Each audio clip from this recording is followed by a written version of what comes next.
Ya hablamos, ¿no es cierto? Si bien es cierto, los antibióticos tienen que tener un mecanismo de acción, las bacterias igual pueden defenderse del mecanismo de acción.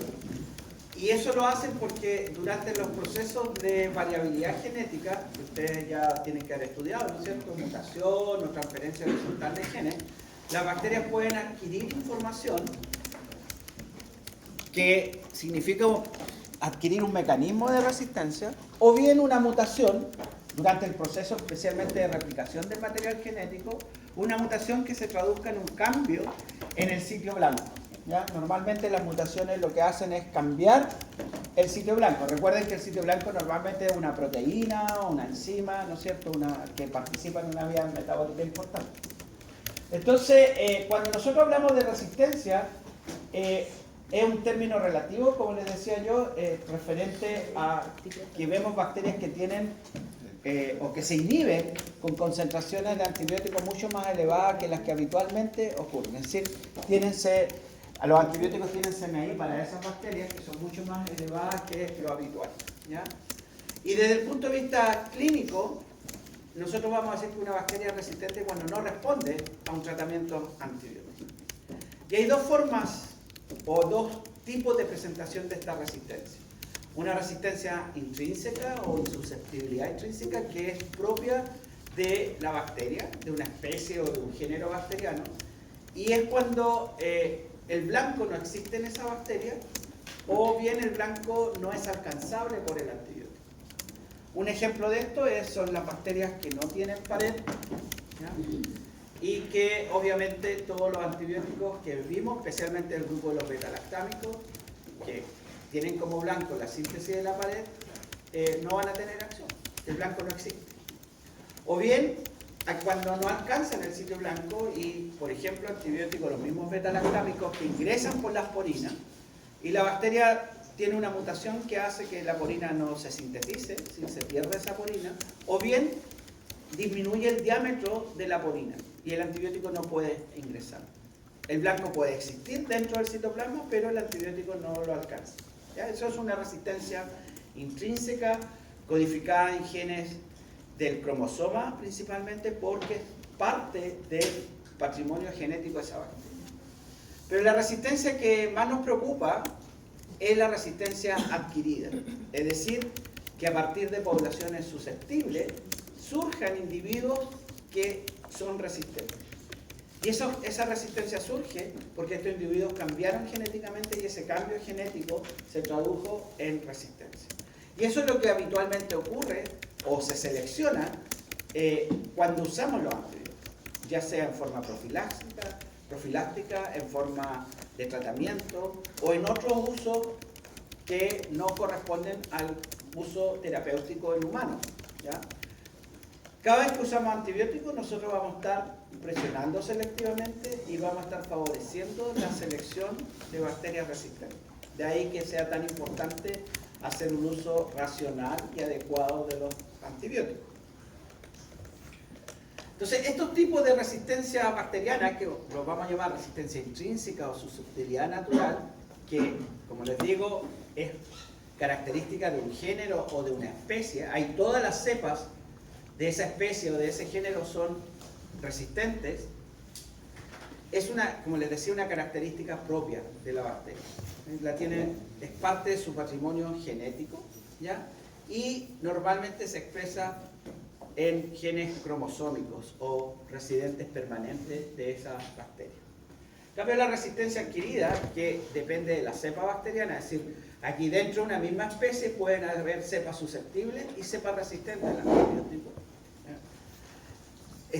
Su origen, como lo mencionamos, puede ser una mutación o puede ser la adquisición a través de transferencia horizontal de genes. Ustedes estudiaron los distintos fenómenos de transferencia horizontal de genes, vieron cuáles eran los elementos genéticos móviles que participan en esto.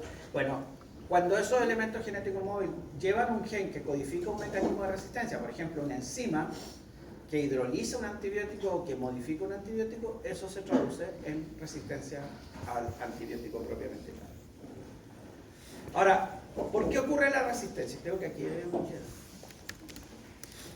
Cuando tenemos una población bacteriana, dentro de esa población. Recuerden siempre que cuando nosotros hablamos de crecimiento bacteriano hablamos de una definición poblacional, no es individual, ¿no es cierto? Hablamos de varios individuos que están creciendo. Cuando las células se multiplican y dan origen a 2 células hijas, eso es crecimiento.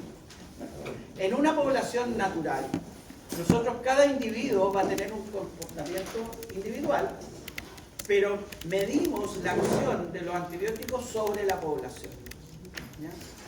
Entonces, dentro de esta población, es una población heterogénea, que si no se ha visto expuesta al antibiótico, probablemente la gran mayoría de las células van a ser susceptibles, si es que digamos, no tienen resistencia natural.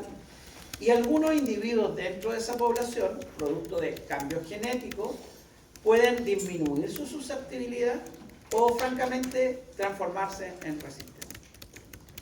Y cuando nosotros aplicamos un antibiótico, ya sea en forma profiláctica, de tratamiento o de uso en otras actividades, como por ejemplo producción animal, lo que hace el antibiótico es ejercer una presión de selección, elimina a la población, mayoritariamente la población susceptible, que aquí está representada por los individuos que están de color verde, y permite entonces que se seleccionen bacterias que son menos susceptibles o francamente resistentes.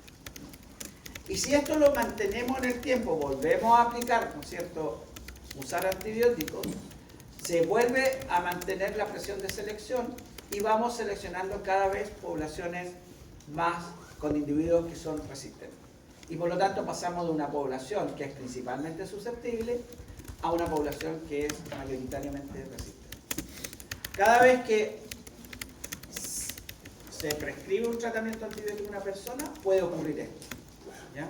Entonces puede haber situaciones en que, si nosotros analizamos al inicio del tratamiento por un antibiograma, que ya vimos que lo que indicaba, una cepa puede aparecer como susceptible. ¿Por qué? Porque poblacionalmente la mayoría se está inhibiendo y el simple hecho de hacer el antibiograma no nos permite visualizar estos individuos que son resistentes, ¿ya? Pero si iniciamos el tratamiento con ese antibiótico, se puede ocurrir esto y por lo tanto puede haber un aislamiento durante el tratamiento. Y esto obviamente va a llevar a un fracaso del tratamiento. Por eso es que es muy importante conocer la susceptibilidad al antibiótico que estoy usando y a otros para poder tener alternativas de tratamiento, ¿ya? Hoy día el problema de la resistencia es súper complejo porque hay distintas categorías de bacterias que son resistentes. Una de las categorías, y hay un consenso, ¿no es cierto?, mundial y también un consenso latinoamericano, que yo le he puesto aquí, ¿no es cierto?, que aparece publicado en la revista de la Organización Panamericana de la Salud, y definimos una bacteria como multiresistente o MDR. MDR viene de las siglas, ¿no es cierto?, en inglés, ¿ya? Cuando una bacteria es resistente a un representante, por lo menos, en al menos 3 familias diferentes de antibióticos. Por ejemplo, una bacteria multiresistente sería una bacteria que sea resistente a algún betalactámico, a algún macrólido, a alguna de las tetraciclinas. Ahí ya tienen 3 familias distintas. Si hay resistencia a alguno de esos representantes, entonces es una bacteria multiresistente. Si esta resistencia se amplía ahora a más antibióticos, ¿ya?, pasamos a una categoría que se llama XDR, o de resistencia extendida, ¿ya? Y esa resistencia extendida significa que la bacteria es solo susceptible a 2 representantes de 2 familias, que son las que se usan finalmente como alternativas terapéuticas, que son colistina y tigeciclina, que es un derivado de las tetraciclinas. Cuando la bacteria solo mantiene susceptibilidad a esos 2 grupos de antibióticos, esos 2 antibióticos, entonces es una bacteria que es de resistencia extendida, ¿ya? Y finalmente, lo que es más complejo, y sobre todo a nivel de los hospitales, son las cepas que son pan resistentes, porque significa que la bacteria es resistente a todos los grupos de antibióticos, ¿ya? Y eso está ocurriendo hoy día en muchos hospitales del mundo, incluidos obviamente hospitales de nuestro país, donde hay bacterias que en el fondo básicamente no tienen tratamiento, o no tienen un tratamiento, digamos, convencional que sea efectivo contra ellos. Y por eso es que es un tema tremendamente importante. Tan importante que la Organización Mundial de la Salud ha generado una lista de patógenos que son prioritarios para la investigación de nuevos compuestos antibióticos, ¿ya? Basándose en, por ejemplo, la mortalidad, la tendencia que hay en la resistencia, la tratabilidad, es decir, si hay o no antibióticos que sean o que permitan tratar estas infecciones causadas por estas bacterias. En 2017 hicieron una primera lista y se acaba de actualizar el 2024, a fines de abril del 2024, y cataloga, ¿no es cierto?, las bacterias en esta lista como de grupo crítico, bacterias como Acinetobacter baumannii, que es una bacteria que es un patógeno habitual a nivel hospitalario, causante de infecciones asociadas a la atención en salud, que son resistentes a los carbapenémicos. Los carbapenémicos son un grupo de antibióticos betalactámicos que son de última línea, es decir, cuando las bacterias son resistentes, multiresistentes, normalmente se espera que pues, se puedan tratar con carbapenémicos. Sin embargo, en este grupo, las bacterias son resistentes. Entonces, hay categorías críticas porque básicamente hay muy pocas posibilidades de tratamiento, categorías altas donde existe un poquito más de posibilidades y categorías medias, ¿ya? Y esto es evolutivo, la resistencia evoluciona y podemos tener bacterias que pasen a grupos de mayor resistencia o disminuyan dependiendo cómo se maneje el uso de los antibióticos. Es decir, el uso de los antibióticos no selecciona la resistencia, porque ese es un cambio genético, pero sí modula cómo se van presentando las cepas resistentes en el entorno donde se usan los antibióticos. Entonces, la Organización Mundial de la Salud está en continua alerta. ¿Y por qué esto es importante? Porque hay proyecciones. Por ejemplo, una de las proyecciones más comentadas en los últimos años es una que hace un economista británico que proyecta que al 2050, si no se hace nada respecto de la resistencia a antibióticos, van a morir más de 10 millones de personas al año causadas por infecciones donde el agente etiológico es una bacteria resistente, ¿ya? Y eso tiene una implicancia no solo en la mortalidad, sino que también, por supuesto, en la parte económica para los sistemas de salud, ¿ya? Ahora, eso es más crítico aún, porque en 2019 se hizo un estudio que se publicó en el 2022, donde ya se demostró que durante 2019 5 millones de personas habían muerto. Esa proyección del 2050 se hizo cuando morían 700.000 personas al año producto de una infección causada por bacterias resistentes. En el 2019 se determinó que murieron 5 millones de personas asociadas a una infección por bacterias resistentes. O sea, si pensamos en eso que sucede en el 2019 y la proyección de el año 2017, 2016, obviamente estamos adelantando eso. Y eso que todavía no se incluye la información que se tiene ahora durante la pandemia, donde se usó mucho más antibióticos que lo que habitualmente se usaba, ¿cierto? Sobre todo en los primeros meses de la pandemia, todos pacientes que llegaban a los hospitales y necesitaban intubación, ¿no es cierto?, agregaban un antibiótico para prevenir infecciones secundarias causadas por bacterias. Muchas veces no era necesario, pero como no se tenía mucha idea de cómo manejar a esos pacientes, obviamente se agregaba y se usó mucho más antibiótico, ¿ya?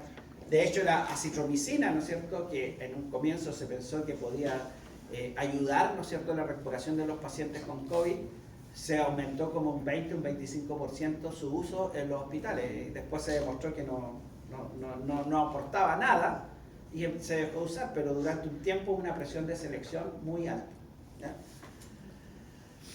Y el tema es cómo resisten las bacterias. ¿Y cómo se le ocurre a ustedes que resisten? ¿Qué creen ustedes que tienen que hacer las bacterias para resistir? Se comen una semilla del ermitaño, como en el Dragon Ball. Cambiar el blanco. Modificar el blanco sería una alternativa, o actuar directamente sobre los antibióticos. Y esos son los principales mecanismos. Aquí vemos, ¿no es cierto?, alteración del sitio blanco, donde si nosotros, por ejemplo, el blanco es una proteína del ribosoma, que impide, o sea, que el antibiótico se une a ella, impidiendo la síntesis proteica, esa proteína puede cambiar. Una mutación cambia un aminoácido, cambia la proteína, y eso puede, ¿no es cierto?, generar resistencia. También inactivación enzimática del sitio del antibiótico, es decir, aquí ya la acción no es cambiar el sitio blanco, sino que actuar directamente sobre el antibiótico. Un ejemplo clásico en este mecanismo son las beta-lactamasas. Las beta-lactamasas son enzimas que hidrolizan el anillo activo de los antibióticos beta-lactámicos, que es el que le proporciona a los antibióticos beta-lactámicos la actividad antibacteriana, se llaman anillo beta-lactámico, y la beta-lactamasa lo hidrolizan, lo rompen, y al romperlo, obviamente el antibiótico pierde la actividad antibacteriana, ¿ya? Y tenemos hoy día en hospitales bacterias que tienen estos mecanismos, está lleno prácticamente de bacterias en los hospitales que tienen estos mecanismos de hidrólisis de los antibióticos. También dentro de la inactivación enzimática pueden haber bacterias que sinteticen enzimas que no rompan el antibiótico, pero sí que le agreguen grupos químicos.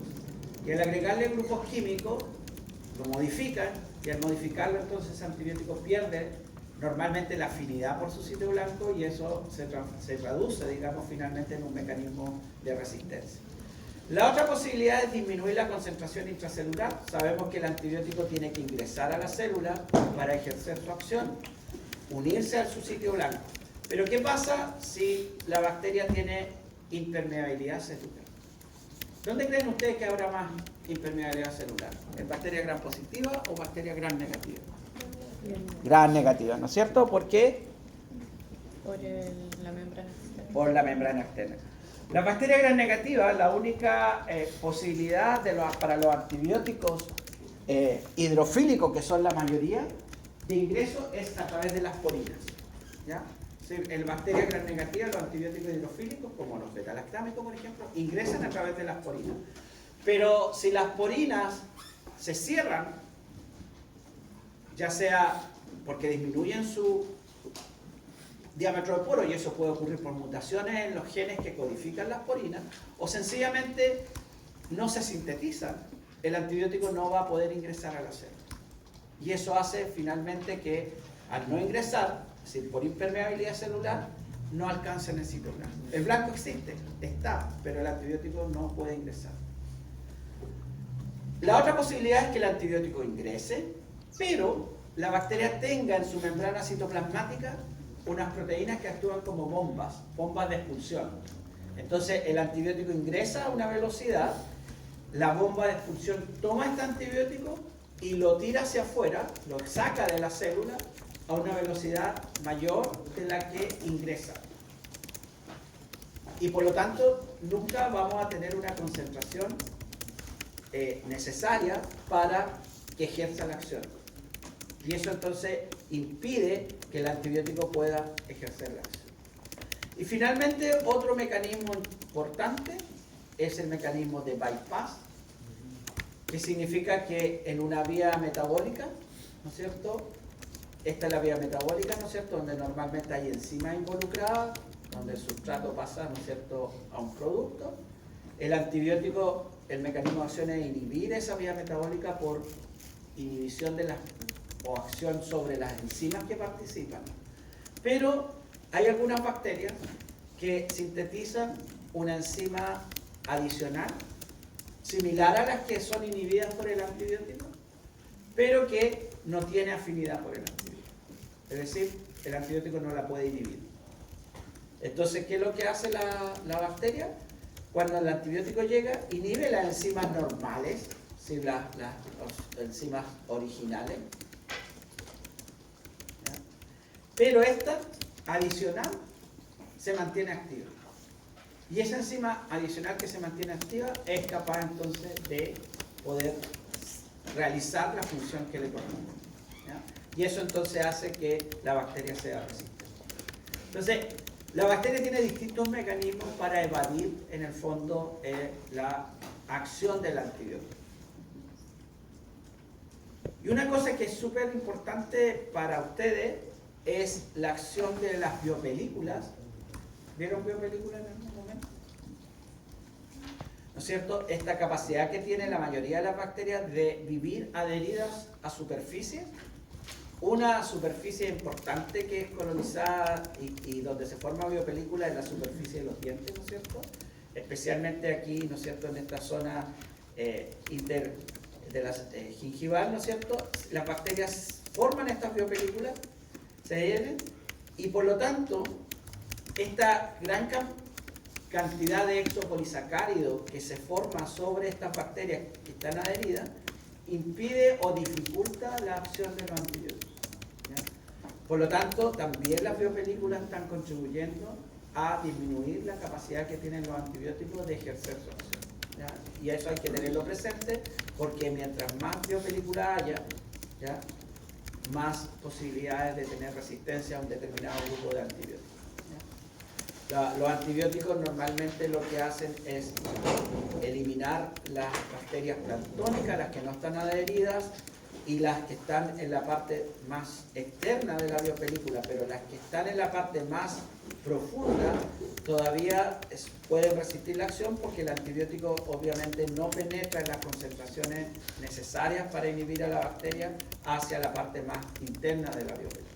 Entonces, las biopelículas son un problema en el tratamiento de las infecciones, porque se ha calculado que se necesitan 1000 veces más antibióticos que lo que necesitamos para inhibir a una bacteria que está en forma planctónica, es decir, que no está adherida.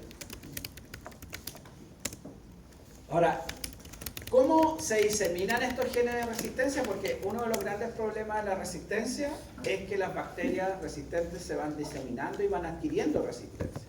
Diseminando.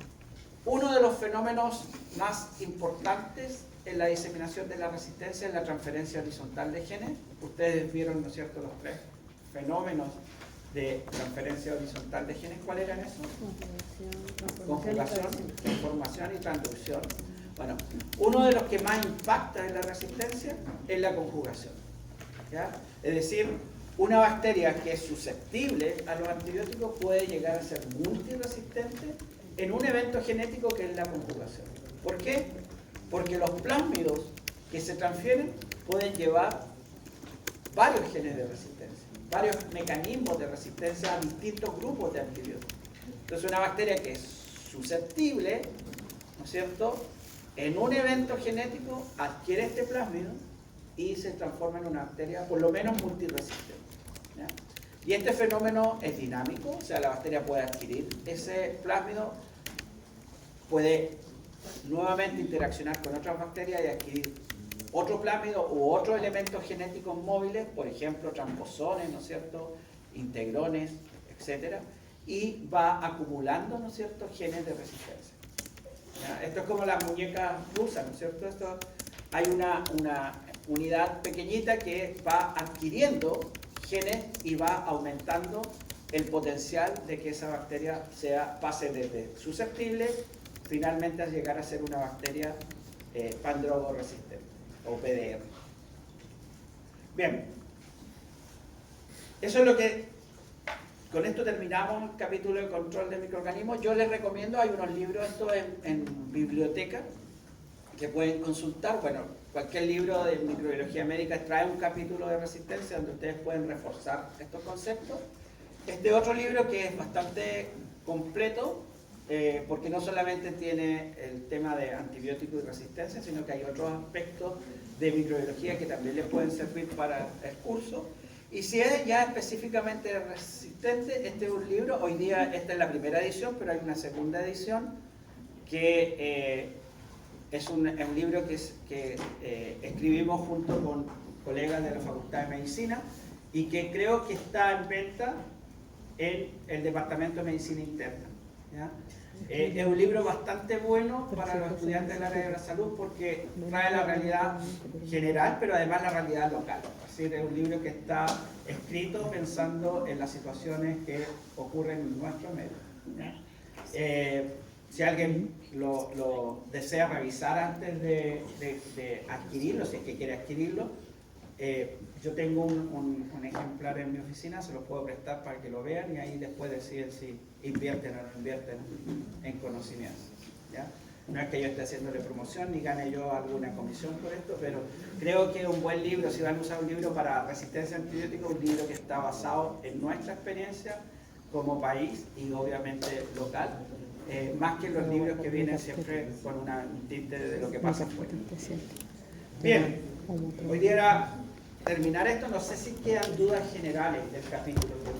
Profe, ¿Sí? las bacterias en general se pueden como atacar bajando o subiendo el pH. O sea, entiendo que podría ser peligroso para ciertas zonas. Por ejemplo, el estómago, subir el pH podría ser peligroso. Pero si formáramos como una vacuola o algún tipo de coágulo, ¿no se podrá subir o bajar el pH? La variación del pH se usa, de hecho, un control de microorganismos, pero no como tratamiento en paciente, sino que todavía estamos en clase. Se usa para el control en preservación de alimentos, ¿ya? Generalmente combinado a otros. Por ejemplo, es muy clásico la preservación de carnes envasadas al vacío, pero que además se acidifica, ¿ya? Con ácido acético generalmente. Y eso hace entonces, baja el pH, no hay oxígeno y eso controla mucho el desarrollo de los microorganismos que habitualmente que deterioran la carne. Pero como tratamiento humano no se ha usado. ¿Y no se podrá usar así? Lo que se hace a veces es usar microorganismos probióticos que cambian el pH. ¿Ya? Entonces, por ejemplo, se usan mucho bacterias lácticas, que pueden ser lactobacillus o streptococcus lácticos, que eso hacen, o sea, como son lácticas, fermentan, generan ácido orgánico y eso baja el pH. Entonces, por ejemplo, hay aplicaciones a nivel de probióticos que se usan para el sistema digestivo, pero también hay probióticos que se usan como óvulos a nivel vaginal, porque uno de los grandes problemas que tienen las mujeres cuando su pH sube, se altera el lactobacilar y eso hace que el pH suba y permita el desarrollo de patógenos como cándida u otras bacterias que son menos